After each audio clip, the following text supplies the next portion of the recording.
Assalamu alaikum, namaskar. Welcome to Farzana Saldi Bakes and Cooks. Aji agbarabo loisu ekhon Sylheti masor recipe with a very special ingredient that they use. Aru jihokol Sylheti manu Silchar Okomot thake nohole Bangladesh Sylhetot thake tekhatokole ei special ingredient to masor logot bonai mangkhor logot ar nohole dali tu di pelai khai. Now what is this special ingredient? The Sylhetis call this ingredient as Forash. Heti koi etu Forash. Forash mane ebila called dried beans. Dekhisene? Dried beans to mur kane hoy rajma, that is red kidney beans. So mokon sort dekhai disu. Yeah. Aru ei bean to hol at a special bean jitu okol Silchar aru Sylhetot poa jay because they cultivate in their area. More friend ejone ei gutikini ani dise for Silchar. Thank you very much for sharing these beans with me. So etia ei beans kini Forash buli tekhetokole kele koy at a history ase tar pisot. As per history, the French came to the banks of Chittagong for trading and they got these beans with them. Our French hokole ei beans to anar kane Sylheti manu hokole koy Forash. The word Forash basically means it's French.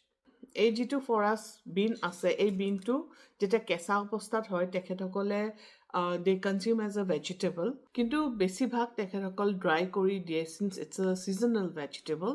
These dried beans are very useful to all the Sylhetis who live abroad in the Middle Eastern countries or in the United Kingdom or in the United States of America.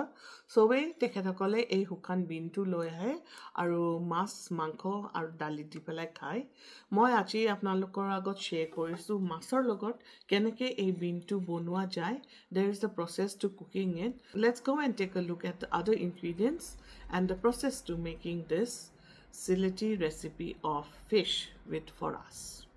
এই ৰেচিপিটো বনাবৰ বাবে আমি ৰাজমা আৰু নহলে ফৰাছ গুটিখিনি এৰাতি ভিজাই ল'ব তাৰ পিছতে এটা এটা গুটি উঠাই তাৰ বাকলিখন ওপৰ বাকলিখন গুছাই দিব অকমান পিটিকা কাম হয় ধৈৰ্য লাগে কিন্তু খাবলৈ বিৰাট সোৱাদ হয়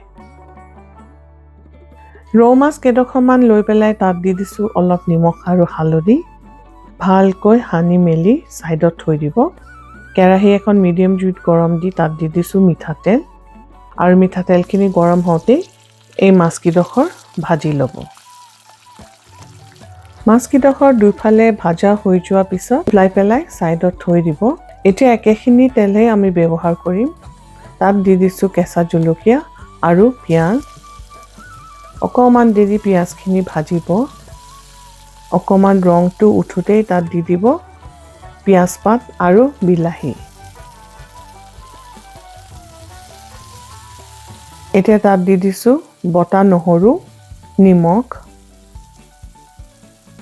আৰু পানী যাতে তলত জ্বলি না যায় ভালকৈ এবাৰ লৰাই দিব আৰু এতিয়া তাত দি দিছো জিৰা গুড়া জলকীয়া গুড়া হালধি গুড়ি আৰু গুটেখিনি ভালকৈ লৰাই তেতিয়া তেলটো ফুটিব এতিয়া তাত দি দিছো এই বাছি থোৱা ফৰাছ নহলে ৰাজমাৰ গুটিখিনি ভালকৈ লৰাই মেলি এতিয়া তাত পানী দি পেলাই ঢাকনখন মাৰি হিজিব কাৰণে ৰাখি দিব মাজে পৰে ঢাকনখন খুলি লৰাই থাকিব আৰু যদি পানী কমি যায় তেতিয়া হলে আৰু কোন পানী দি দিব পাৰে গুটিখিনি হিজি গলে মাছখিনি দি দিব মাছখিনি দিয়াৰ পিছত অকমান পানী আৰু অলপ দি দিব দি পেলাই ঢাকনখন মাৰি অকমান মাছখিনি 3-4 মিনিট মান সেই তৰকাৰীখিনিত হিজিব কাৰণে ৰাখি দিব আৰু এয়া দেখিছে এতিয়া তৰকাৰীখিনি কি সুন্দৰ কৰি হৈ গল এতিয়া মই ওপৰত দি দিছো অলপ পিয়াজ পাত আপোনালোকৰ যদি ধনিয়া পাত আছে ধনিয়া পাতো দিব পাৰে